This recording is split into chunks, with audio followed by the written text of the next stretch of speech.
We got Yeah. Got the legendary Larussell in here. We got the legendary ReeceBeats in here. You know what I'm saying? Just streaming, doing a little bit of streaming. You heard? What we streaming on? You know, this is the Empire Twitch, brand new Empire Twitch. So we actually, are we breaking the cherry with the Empire Twitch? The second official. Okay. Hey, Larussell, what's something you look for when you're choosing beats? I was just telling Ill earlier, we was in the lab, and I was saying, like, when you get to this point, all the producers you meet is, like, good. You know, like, it's a certain level of skill you take to get there, but I really try to pick the ones that make me get out my seat. Like, if I don't get up and be like, damn, you know, because, like, the great shit move through your body. It just make you react. So it's like, if I'm able to just kind of sit and nod, and it's like, it might be good, but it ain't going to be the one I pick. I'm going to pick the one that make me, like, I got to walk around and move. I got to, like, it make you, like, want to get that shit out of you. You feel me? No. So that's a great way to look at it. Pretty much said that earlier. Yeah. Hey, Reece, what do you think makes a great producer, bro? What's some game for the producers watching? Great producer, I think just versatility. You know what I'm saying? Like creating everything, listening to all styles and genres of of music. You know what I mean? Yeah, the short answer, but yeah. Yeah, agree. What about you, Dregs? What do you think? Makes a great producer. Yeah. From your perspective, think the uniqueness is everything. It's kind of what you were saying. Like if you don't got a style to it, then you're gonna be disposable. Yeah. It got to be somewhere where you and the artist together create something that has its own unique feel. I think that's something in the Bay that we really had for a long time. It was certain people crafting the styles. It was Mike Mosley. It was Kyrie. It was Tone Capone. It was Studio Tone. It was A+ from Souls of Mischief, Ant Banks. Those are people that you hear their beats, you like, oh, that's a Mike Mosley beat.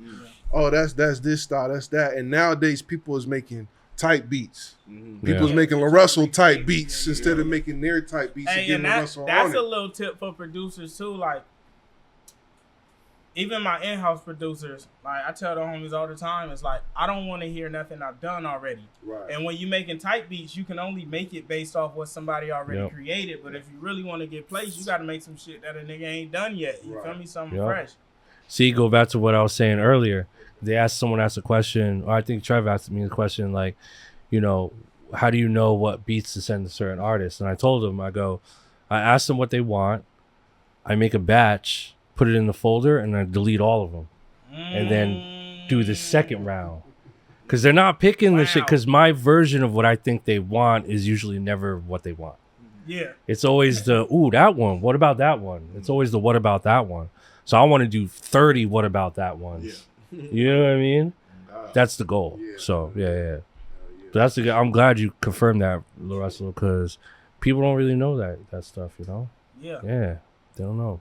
And that's the thing. Like, a lot of producers will send you something that they feel like is in your sound and in your lane. But yeah, it's like, as you trying to expand as an artist, you need something that puts you in a different creative state. If I've already made an album full of these, you feel me? I don't want my next album to be full of those. Yeah. Facts. Actually, there's something I've been meaning to ask you, bro, and we got to run it back on the podcast again, but we'll give them a preview right now. Yeah. All right, where are you looking to take it next musically? Because you drop so much, you're pumping out content for every drop. Are you looking for like that next sound that's gonna take you over, or are you just keep the same formula going because it's working right now? I mean, just in the past year, I done dropped country, pop, R&B, alternative. You feel me? I don't think it's like a sound of taking you over. That's what I'm finding out now. Like, sometimes the infrastructure is the difference. It's not just the music. Like, we hear music all the time that's like, it's not a new sound that's making a nigga blow up. It's just a difference in infrastructure. So for me, honestly, I don't try to create anything specifically. I just let it come to me. You're like, what me and Reece did, like 12 in the past 3 days, and they all just crazy. Whatever flow. Some shit is slow, life rap, some R&B, some pop. Whatever come, that's what I'm creating. You feel me? I really allow that process to be as free as possible. You feel me? And at the end, I decide what's worth sharing. But when I come to creating it, I'm in it. That's hard. Yep. That's hard right there. And Reece, as a producer, like what are you doing together in the studio with y'all collaboration that you think is gonna work? With me and Larussell? Yeah. Man, so basically, you when it's on the way, man. Yeah. Let it. It's in the oven right now. You gotta hear it. You know what I'm saying? And it's crazy. It just watching bro work is insane. You know what I mean? So it's on the way, man. I like that. Yeah, that's spoken like a true producer. No, for sure. He said, "I'm gonna let the work speak for myself." Exactly. Got to. Yeah. Exactly. Yeah. You know how some producers, they'll play you a beat and they give you a brief before they play it? Yeah. I hate that shit. Yeah. For real. Because it's like when you play the music gonna say everything that you can't even put it in words. You can't feel put me? it in like words. The music should do the speaking for you. Yep. Facts. This is what I want to ask you, Reece. This is the perfect time to ask you. When you hear, because you're a player, you could really play.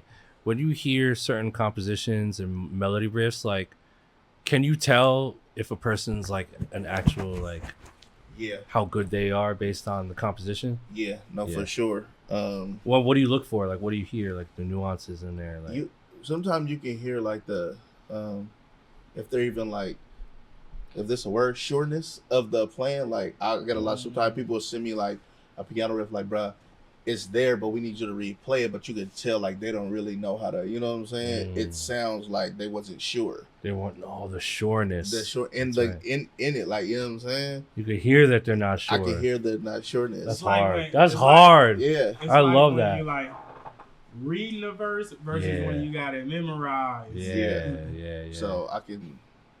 A lot of times, Sureness is the key, bro. Yeah, sure. Man, right. you just why you iffy on that little chord right there?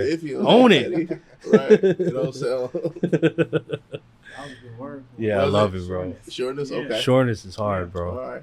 I didn't even know it was a word. That's exactly what it is. It is.